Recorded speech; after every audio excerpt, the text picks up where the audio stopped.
The conflict and compromise of Big Bill Haywood and the IWW labor strikes. Well then, dump the bosses off your back. Praise boss when morning work bells chime. Praise him for chunks of overtime. Praise him whose bloody wars we fight. Praise him, great leech and parasite. There's power in a factory, power in the land, power in the hands of the worker.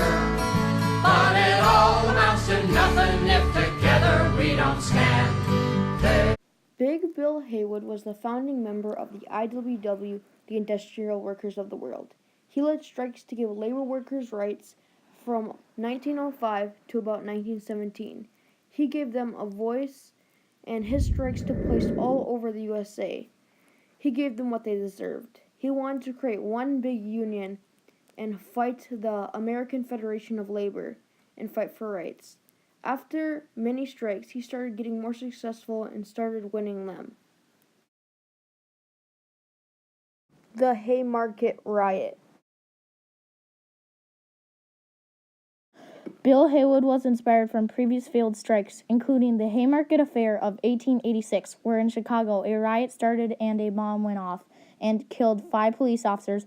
8 people were accused after they went to court. It ended in 4 executions, 2 life sentences, and 1 suicide. Many thought it was unfair, including Haywood himself. Bill Haywood grew up in Salt Lake City, Utah. At the young age of 3, he lost his dad. Then, 4 years later, at the age of 7, he lost sight in his left eye due to a slingshot accident. He was a troubling little boy. He would steal food and candy because he didn't have much money growing up as a kid. He dropped out of school at the age of 14 and started mining at the age of 15, but not long after, he had to leave because his hand got crushed in a mining accident. But that wasn't the last they'd see of him. He was mad at the bosses. He was mad because of low pay, long hours, and bad work conditions. He knew he couldn't take them on himself, so he asked labor workers to join and create one big union.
Haywood was angry and wanted to strike, but he had noticed something, that everyone wanted to strike and win, but they weren't successful because they were in small groups. So he got the idea to put everyone under one big labor union to strike against their bosses for rights.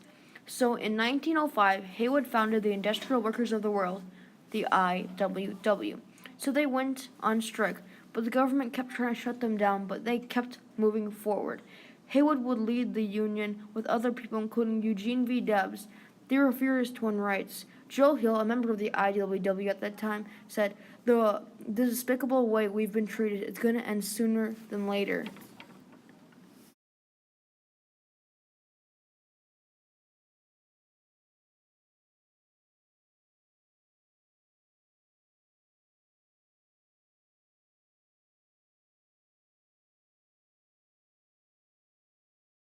Bill Haywood led many successful strikes, including the Mesabi strike that took place in Minnesota, but we're going to focus on one of his most famous strikes, the Crippley Creek strike, where he led a long strike lasting 15 months. It almost was like a war, a member said. Another wobbly said it's like a war of words. It started in August 1894 and ended in January 1896. Bill Haywood was famous for the strike because he was unknown at the time. But he told those workers at Crippley Creek if they believed in him, he would give them the rights that they deserved. As sometimes it felt like they were losing, but they kept believing in him. It was a long argument. They argued back and forth for over a year. He would fight them, and the workers had his back. After a long battle, they were successful. They got their 8-hour work day. They got paid for the amount of hours, and both unskilled and skilled workers got the rights they deserved.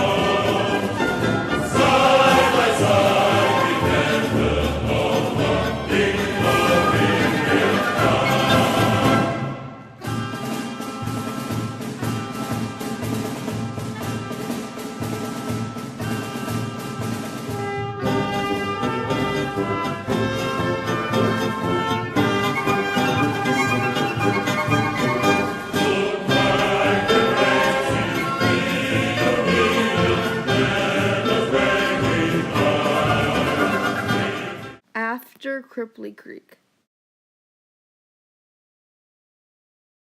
After he won at Crippley Creek, he would go on to win many other strikes and became more known.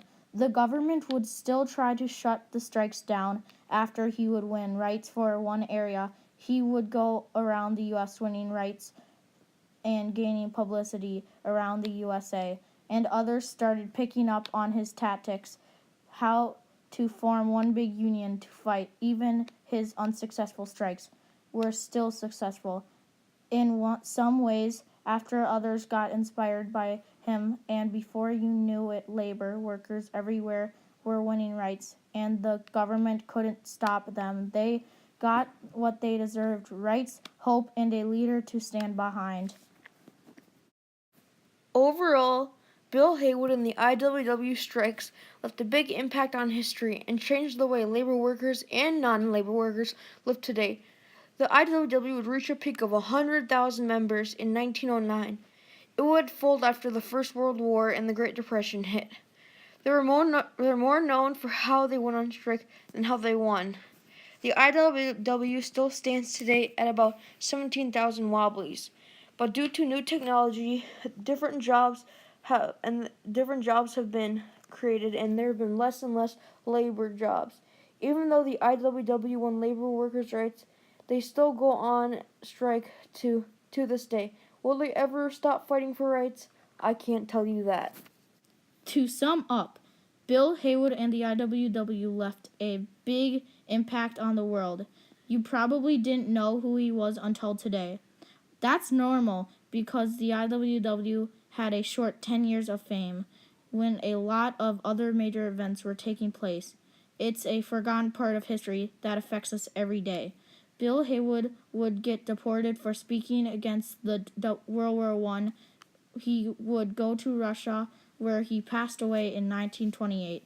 On the day we lost a forgotten hero, William Dudley Haywood, 1869 to 1928. Let him rest in peace. Thank you.